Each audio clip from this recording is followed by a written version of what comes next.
और मेरे भाई वो अभी जॉब कर रहे हैं एमईए में, ठीक है, मिनिस्ट्री ऑफ एक्सटर्नल अफेयर में। तो मेरी ऐसी इच्छा हुई यहाँ पर जानने की कि मिनिस्ट्री ऑफ एक्सटर्नल अफेयर जो है वो क्या पोस्ट है क्या नहीं है, और एक तरीके से बात करें तो क्या क्या पर्क्स हैं, क्योंकि कई बार जो हम लोग वीडियो में बताते हैं, ठीक है, तो उससे कई सारा एक्सपीरियंस होता है मेरे भाई उस पर्सन को होता है जो पर्टिकुलरली उस डिपार्टमेंट में काम करता है, ठीक है।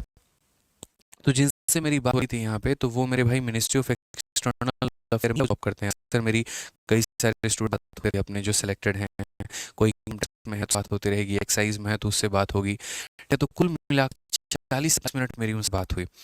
और मुझे यहाँ पर याद है हम एक एक खोद खोद के एक जानकारी हम पूछना चाह रहे थे। हमने उनसे कहा भी कि हम यूट्यूब पर जब जाएंगे तो हम बच्चों को बताएंगे मेरे भाई यहाँ पर फ़ायदे जो जो उनके जॉब के हैं, काफ़ी सारे बेनिफिट हैं यहाँ पे, ठीक है। तो अगर हम बात करते हैं मिनिस्ट्री ऑफ एक्सटर्नल अफेयर की, तो जितनी बातें शायद मैंने आज तक आप लोग को यूट्यूब पर बता रखा, उससे कई बातें आज हम आपको थोड़ा सा इस पोस्ट के बारे में बताने वाले हैं। और धीरे धीरे करके हम आपको एक एक पोस्ट के बारे में बताते चलेंगे, छोटे छोटे पॉइंट करके। देखो सबसे पहले अगर मिनिस्ट्री ऑफ एक्सटर्नल अफेयर की हम शुरुआत करते हैं, तो ये एक ऐसा पोस्ट होता है मेरे भाई जिसमें आपको विदेश जाने के मौके होते हैं। और एसएससी सीजीएल की मात्र ऐसी पोस्ट है यहाँ पे जिससे आप विदेश के रास्ते खुलते हैं, जिससे आप अलग अलग कंट्री में जा सकते हो। जैसे मानो आप जर्मनी में जाना चाहते हो, आप लंदन में जाना चाहते हो, ज्यूरिक में जाना चाहते हो, पोलैंड में जाना चाहते हो, वेटिकन सिटी, और मेरे भाई कई कंट्रीज हो गए जहाँ आप जाना चाहते हैं, तो आप यहाँ पर जा सकते हैं। टॉप क्लास कंट्री रशिया हो गया आपका, जापान हो गया, सारे कंट्रीज हो गए, ठीक है। ये मेरे भाई आप कब जाते हैं, कैसे जाते हैं, क्या सैलरी होती है, वो सारी बातें। मिनिस्ट्री ऑफ एक्सटर्नल अफेयर की बात करें तो अगर आप भारत में हैं, अगर आप इंडिया में हैं, तो ये आपकी 4600 ग्रेड पे नौकरी बन जाती है। और आपका सिलेक्शन किसके माध्यम से होता है, तो सीजीएल के माध्यम से, कंबाइंड ग्रेजुएट लेवल के माध्यम से। लेकिन वहीं जब आप फॉरेन में जाते हैं, तो फॉरेन में आपकी जो सैलरी है मेरे भाई, वो आपका कुल मिलाकर 4 से 6 लाख रुपए के बीच में आता है। मैंने 4 से क्यों नहीं लिखा है, क्योंकि कई कंट्री में 4 लाख मिलता है और किसी किसी कंट्री में मेरे भाई 4 से 6 लाख रुपए मिलता है।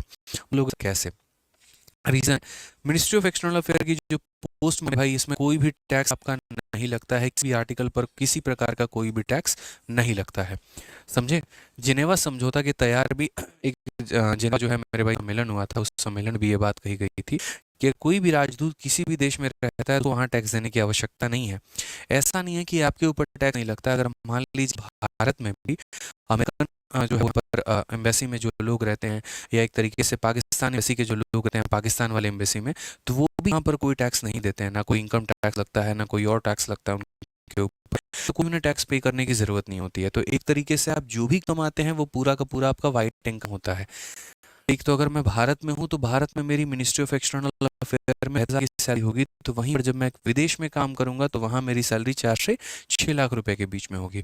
साथ में यहाँ पर अगर हम बात करें तो वो जो सैलरी फॉरेन में मिलती है, यहाँ पर एक तरीके से आप फॉरेन में जाते हैं तो फॉरेन में जब आपको ये सैलरी मिलती है तो वो फॉरेन करेंसी में होती है। अगर आप मान लीजिए कि जापान में हैं, तो आपको जो मिलेगा वो येन में पेमेंट मिलेगी, इस तरीके से करके यहाँ पे पूरा का पूरा ही रहता है। इसी वजह से वो थोड़ा सा जो पेमेंट है वो बढ़ जाता है। दूसरा अगर हम एमईए की बात करें तो ये एक ऐसा पोस्ट है जहाँ पर आपको कम आपके दो बच्चों को भाई आप 12वीं क्लास तक यहाँ पर आप मेरे भाई 12th क्लास तक आप प्रॉपर मेरे भाई फ्री में पढ़ा सकते हैं। और फ्री में क्या पढ़ा सकते हैं, तो इसका जो पूरा का पूरा जो खर्चा वो सरकार उठाती है, फ्री एजुकेशन आपको मिलता है। आप चाहो तो मेरे भाई इंडिया में पढ़ा सकते हो और आप चाहो तो यहाँ विदेश में पढ़ा सकते हो, पूरा जो खर्चा है वो सरकार उठाएगी। इसी वजह से जिससे मेरी बात हो रही थी तो उन्होंने कहा भी कि जो हमारे सेक्शन ऑफिसर हैं, क्योंकि आप लोग जो ज्वाइन करते हो एमईए में, तो मिनिस्ट्री ऑफ एक्सटर्नल अफेयर में आप एएसओ पोस्ट पे ज्वाइन करते हो, लेकिन बाद में आपका प्रमोशन होकर सेक्शन ऑफिसर बन जाते हैं। तो उन्होंने कहा कि हमारे जो सेक्शन ऑफिसर हैं उनकी बेटी खुद लंदन से पढ़ाई कर रही हैं, और इसी वजह से बहुत सारे इतने भी लगभग एमईए वाले लोग होते हैं तो वो अपने बच्चों को विदेश में ही पढ़ाते हैं। भैया जब फ्री में ही पढ़ाना है तो फिर इंडिया में क्यों पढ़ाएं, फिर फॉरेन में क्यों ना पढ़ाएं। तो उनके मन में ये इच्छा रहती है। तो कम से कम अगर आपके 3 बच्चे हैं तो सरकार 2 का खर्चा देगी, एक खर्चा आपको खुद उठाना होगा। 2 बच्चों को 12वीं क्लास तक ही में आप पढ़ा सकते हैं। आप जिस भी कंट्री में उस कंट्री के स्कूल में उसका पूरा खर्चा सरकार उठाती है। इसके अलावा अगर मान लीजिए आपको पूरा पूरा मेरे भाई हेल्थ का फ्री बेनिफिट मिलता है, आप यहाँ पर एक तरीके से फ्री हेल्थ ट्रीटमेंट या फ्री ट्रीटमेंट करवा सकते हैं पूरी फैमिली का ना। आप जहाँ पर भी हैं, अगर आप इंडिया में हैं तो इंडिया में करवाइए, और अगर आप फॉरेन में रहते हैं तो आप फॉरेन में करवाइए। इसका भी जो पूरा का पूरा खर्चा है वो सरकार उठाती है। इसके अलावा जो सबसे मज़े की बात आई वो मेरे भाई को आज जानने को मिली, वो यहाँ पर ये थी कि जैसे आपके जनरली अगर मान लीजिए कि भारत में आप आईआईटी में या एनआईटी में जाते हैं, तो आपको एआई ट्रिपल ई का मतलब पूरा जो कंपटीशन का एग्जाम है वो देना पड़ता है और उसमें अच्छा रैंक लाना पड़ता है, तो मेरे भाई सिलेक्शन होता है। लेकिन अगर आप एमईए में हैं तो आपके बच्चे भाई एनआईटी कॉलेजेस, बड़े ध्यान से समझिएगा, एनआईटी कॉलेजेस में एडमिशन हो सकता है। कंडीशन ये होगा कि 12th में 50% मार्क्स हो और एआई ट्रिपल ई पेपर उन्हें दिया हुआ हो। उन्होंने पास किया है कि फेल किया है वो बात की बात है, पेपर उन्होंने दिया हुआ हो ये बहुत इंपॉर्टेंट होता है कि फ्री रिकमेंडेशन होता है। ठीक है, फ्री रिकमेंडेशन उनको मिलता है, इस बात ध्यान रखो। ठीक है, एक रिकमेंडेशन लेटर होता है, अगर वो लिख दिया जाए तो कॉलेज में मिलते हैं। बट मेरे भाई आप बोलोगे यार एनआईटी में एडमिशन मिले तो बहुत अच्छी बात है, बट एक और बात बता दे तो एनआईटी में मेरे भाई एडमिशन जो है वो मिल तो जाता है बट लोग लेते नहीं हैं। रीज़न यहाँ पे क्योंकि जो बच्चे मेरे भाई जैसे मानो बचपन से पढ़ रहा है वो लंदन में, तो फिर वो इंडिया में एनआईटी क्यों आएगा? फिर वहीं के वो यूनिवर्सिटीज़ में हार्वर्ड वगैरह बाकी यूनिवर्सिटीज़ वहाँ से पढ़ाई कंटिन्यू करते हैं।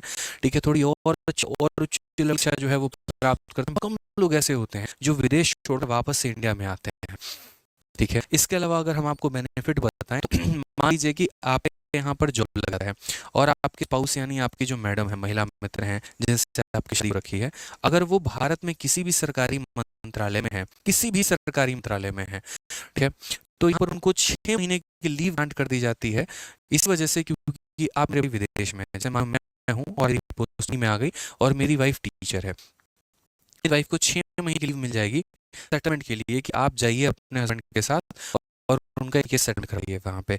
तो एक ट्रांसफर में मतलब एक पोस्टिंग में मेरे भाई 6 महीने की छुट्टी होती है। मानो 3 साल तक मैं रहा, 3 साल तक मेरे भाई मैं जापान गया, चाइना की मुझे 6 महीने की छुट्टी मिलेगी, जापान के लिए 6 महीने की छुट्टी मिलेगी, ये अलग ही बेनिफिट होता है। ठीक है, इसके अलावा एक और चीज़ हम आपको बताएं तो जो एमईए पोस्ट जितने लोग होते हैं उनको मेरे भाई देखो इंडिया में तरफ होते हैं, मैंने पहले भी बताया है। एक हमारा व्हाइट कलर का होता है, मरून कलर का होता है और एक ब्लू होता है। जो कलर का पासपोर्ट होता है, ठीक है, मैं आपको और भी बेनिफिट्स इसके बता, क्योंकि चीज़ें होती हैं जिंदगी में मोटिवेट बहुत नहीं आगे बढ़ने के लिए। ठीक है, तो मैं आपको थोड़ा पॉइंट आपको जो ब्लू कलर का जैसे हमारा है, तो ब्लू कलर का पासपोर्ट क्या है कि नॉर्मली किसी सीजन के लिए होता है। कोई भी इंडियन सिटीजन जो है, मैं हूँ, शाहरुख खान, कोई भी है मेरे सबके लिए रहेगा, सलमान खान, कोई भी हो मेरे भाई तो सबके लिए यहाँ पे रहेगा ब्लू कलर का पासपोर्ट। लेकिन जो लोग मेरे भाई एमईए में काम करते हैं तो उनको ब्लू कलर का पासपोर्ट नहीं मिलता है भाई, उनको व्हाइट कलर का पासपोर्ट मिलता है। और व्हाइट कलर का पासपोर्ट जो होता है एक सारे के सारे ऑफिशियल्स के लिए होता है, जो भी लोग मेरे भाई काम करते हैं गवर्नमेंट सेक्टर में। और मेरे दूसरा होता है मरून कलर का, अगर आप करेंगे मैं आपको दिखा दूंगा, तो मरून कलर का जो पासपोर्ट होता है ना, वो कलर का पासपोर्ट जितने भी डिप्लोमेट होते हैं, ठीक है, जो राज एक तरीके से डिप्लोमेट का मतलब जैसे अजीत डोभाल हो गए, आपके ब्यूरोक्रेट हो गए, जो एक कंट्री से दूसरे कंट्री किसी मीटिंग के लिए जा रहे हैं, पर्पस के लिए जा रहे हैं, तो मेरे भाई उनको यहाँ पर ही पासपोर्ट मिलता है। ठीक है, तो बात करें तो व्हाइट कलर का पासपोर्ट जो है वो ऑफिशियल है। ठीक, अब इस व्हाइट कलर के पासपोर्ट का हम आपको फायदा बताते हैं। अगर ये व्हाइट कलर का पासपोर्ट आपके पास है तो आप पर भी जाएंगे, किसी भी एयरपोर्ट पर जाएंगे तो आपकी चेकिंग नहीं होती है, ये मैं आपको बहुत स्पष्ट रूप से बता दे रहा हूँ। बड़े से बड़ा व्यक्ति भी क्यों ना हो मेरे भाई, उसको चेक किया जाता है, पूरी चेकिंग उसकी बॉडी की, उसकी पूरी लगेज की चेकिंग होती है। अभी कोई नहीं कर सकता, इस बात को ध्यान रखना। ठीक है, आप क्या कैरी कर रहे हो, क्या कैरी नहीं कर रहे, कोई नहीं करता है, क्योंकि आप एक कंट्री रिप्रेजेंट करते हैं। इसी वजह कभी भी आप एयरपोर्ट जाएंगे आपके लगेज की चेकिंग होगी लेकिन आपकी चेकिंग नहीं हुई।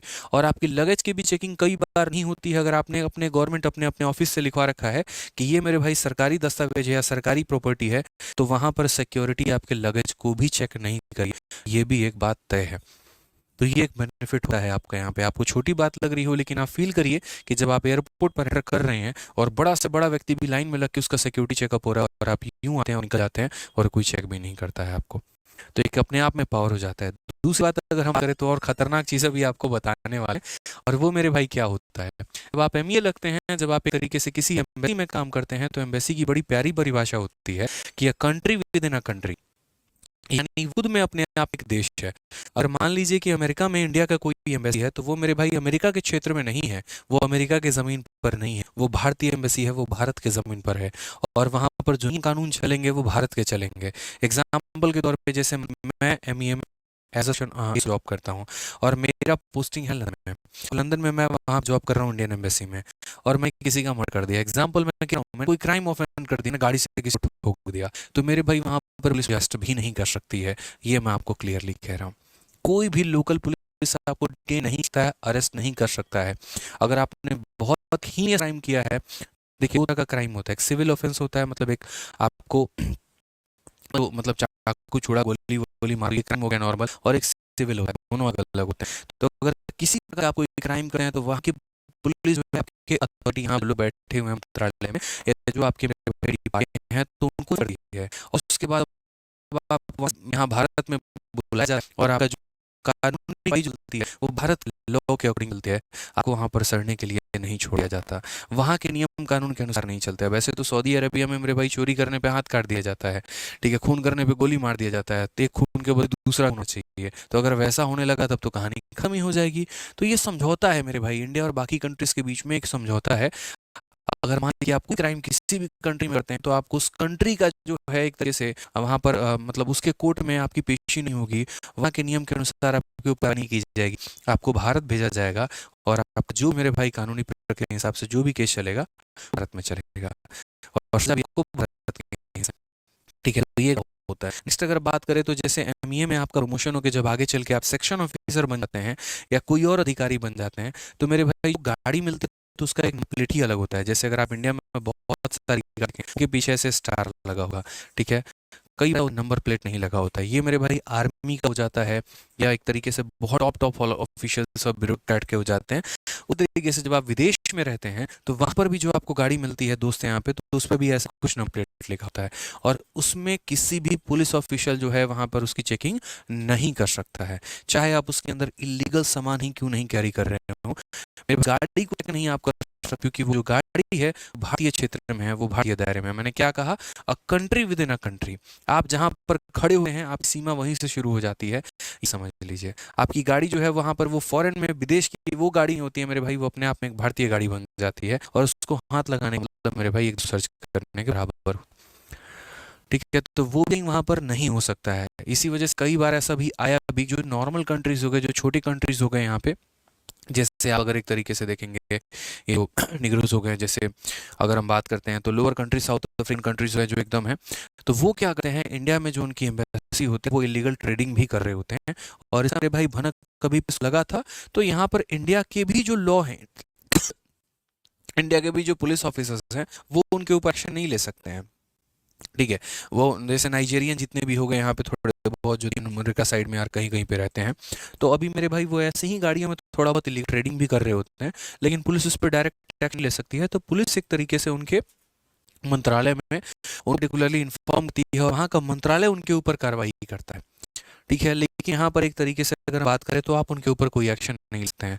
इनफैक्ट अगर आप कभी किसी कंट्री में वहाँ बहुत हाई स्पीड आपने जो है गाड़ी चलाई और वहाँ का एक तरीके से ट्रैफिक का नियम तोड़ दिया, तो भी जो वहाँ का चालान कटेगा, जो वहाँ का पर्ची कटेगा मेरे भाई, तो आपके नाम पर नहीं कटेगा, उसका पर्ची भी आपको आके भारत के कोर्ट में भरना होगा। क्योंकि मैंने क्या कहा, जो भी नियम कानून लगेंगे वो भारत के हिसाब से लगेगा, ठीक है। वहाँ ट्रैफिक का नियम तोड़ने का जो नियम होगा वो वहाँ के हिसाब से नहीं लगेगा, वो भारत के हिसाब से लगेगा। रेड लाइट क्रॉस करने के लिए 4,000 रुपया भरी है, नहीं तो इतना रुपया भरी है, तो ऐसा वाला नियम तुम्हारे पर अप्लाई होगा, चाहे तुम मेरे विदेश में ही क्यों ना ऐसा कर दो। तो ये छोटी छोटी बातें होती हैं, एक अलग ही लेवल के बेनिफिट हैं, पर होते हैं जो आप धीरे धीरे सीखेंगे जानेंगे तो मजा आएगा, इसीलिए कहा जाता है पढ़ो। ठीक है, अभी तो मैंने एक पोस्ट के बारे में यहाँ पर आपको बताया, अभी तो कई सारे पोस्ट हैं जिसके बारे में जानकारी अथाह है।